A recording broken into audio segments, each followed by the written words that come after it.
you know, because this is something we talked about a lot last really week or so. Like this was not an easy decision at all. Reddit's a company that I started right out of college. Spent a lot of my formative years working on, countless hours building, with the hope of creating a really special platform for community online. And you know, I take that board responsibility very seriously.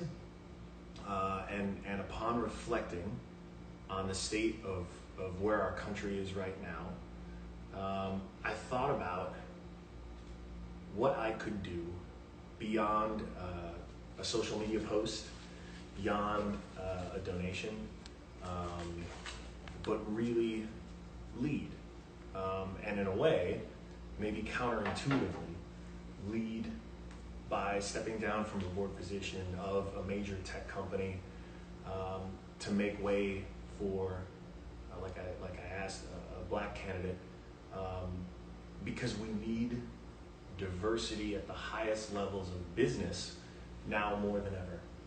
And I say that because it will be in the best interests of Reddit, the company, for that to happen. It's the best interests of every company for that to happen.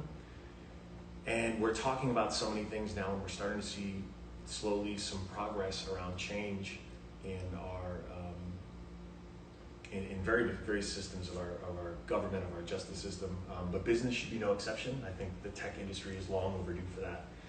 And you know, we talked about it at length, and I really appreciated all of the counsel and advice and understanding that you showed me, because this, you know, you knew this was not an easy decision. But then once I realized why I needed to do it, it became very easy. Did you think stepping down from the board would be such big news, or you didn't really, you didn't really think about it? I know I didn't. I was surprised.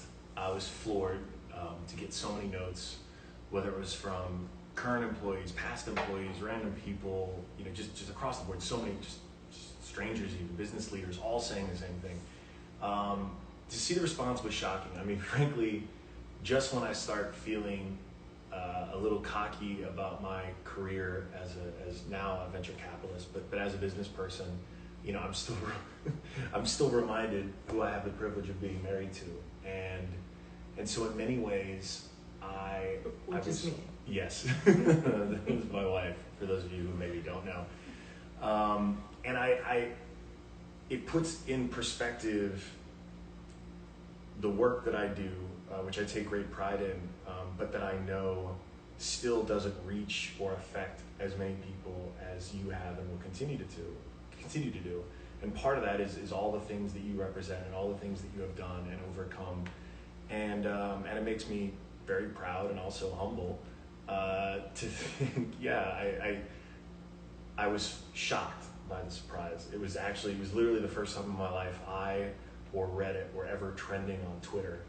And I know that seems like a random accolade, but as Jack is my witness, I thought that was pretty special. Jack Dorsey. Like, I've never seen Do you I've think, never seen that happen before, and I've seen Serena Williams trend a few times. not always for the best reasons. Usually not for the best reasons. Do you think that this will force people in the VC world to make changes? I hope so. I think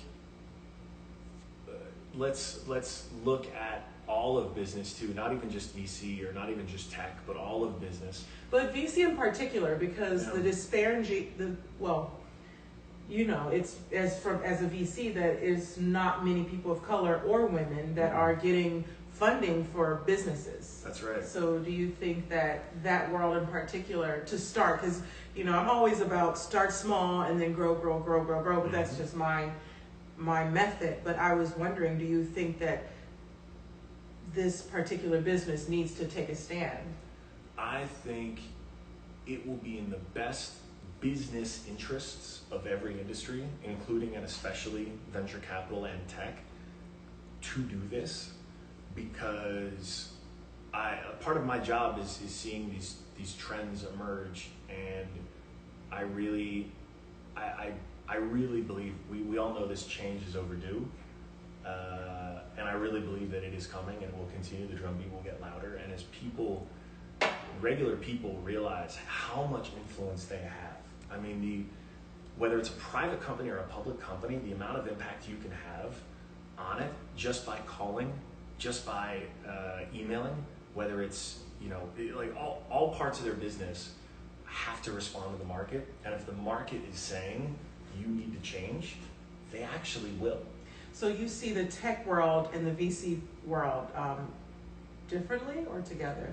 I think, so VC definitely has a higher, Tech is still wrestling with and will still need to keep, and this is where we need everyone to hold all of us accountable, myself included.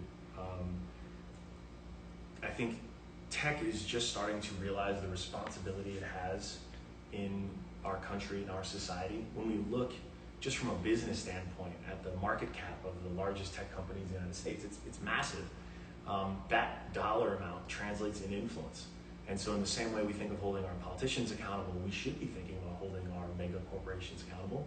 And where venture plays a role in this is when, that is the mechanism through which these companies get funded. And like you said, women and people of color, specifically blacks and Latinos, are woefully underfunded. Especially black. Well, and Latinos too.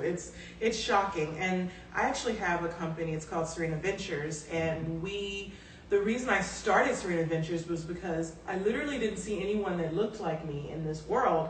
And then I read this article that it said, at that point, when I started a few years ago, it said that less than 2% of VC money was actually going to help women. And I thought, whoa, that's crazy. You mean to tell me 98% is going to men, white men? And I'm thinking this is bananas. So I knew that I didn't have the funding to help. But I knew that there's so many people out there, so many companies that are able to, just have a better opportunity if they had someone that can use their platform and use their voice. So that's kind of how we started. But you have Initialized, which is an huge VC company. Do you guys? How are you guys making that move to support us? Yeah.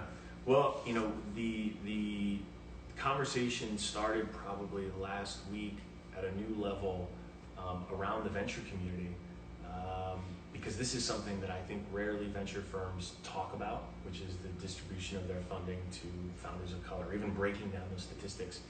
And although we still have a lot of work to do, our numbers are still, it's less than 10% of investors in our last fund less than 10%, I think it was 7% of founders in our last fund were black.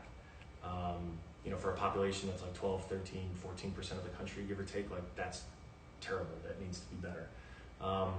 So while I was not proud of the numbers, because even though they were good relative to our peers, it's still not nearly good enough, I was proud of the fact that I think we're still one of the few firms that does publicly publish it, and I hope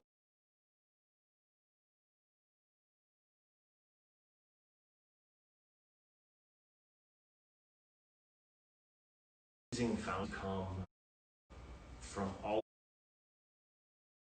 over this country, all over this world, frankly, and they're not all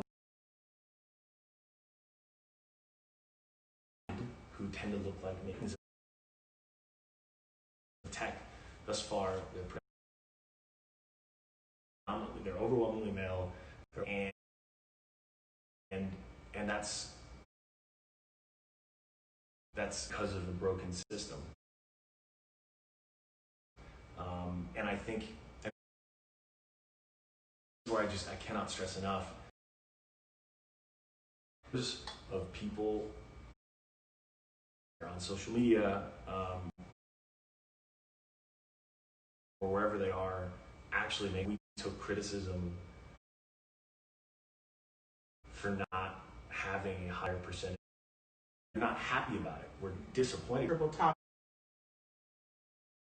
Topics and situations. That's because it's not easy to look at yourself and look at that's the life of a world-class athlete.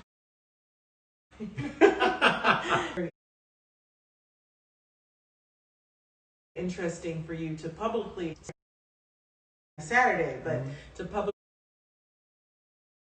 how you as a company can improve. I hope part of it's because I have the privilege of being married to you. These are conversations that come up on because Did you get that? Or even things that are innocuous and harmless. You and I appreciate, never in a disrespectful way. When we are having our couple, you'll say, "Hey, did you notice earlier today? Blah blah blah blah blah." Right? Mm-hmm. And now more than ever, for all of us in white America, is comfortable with that pain because I think too comfortable with it, and clearly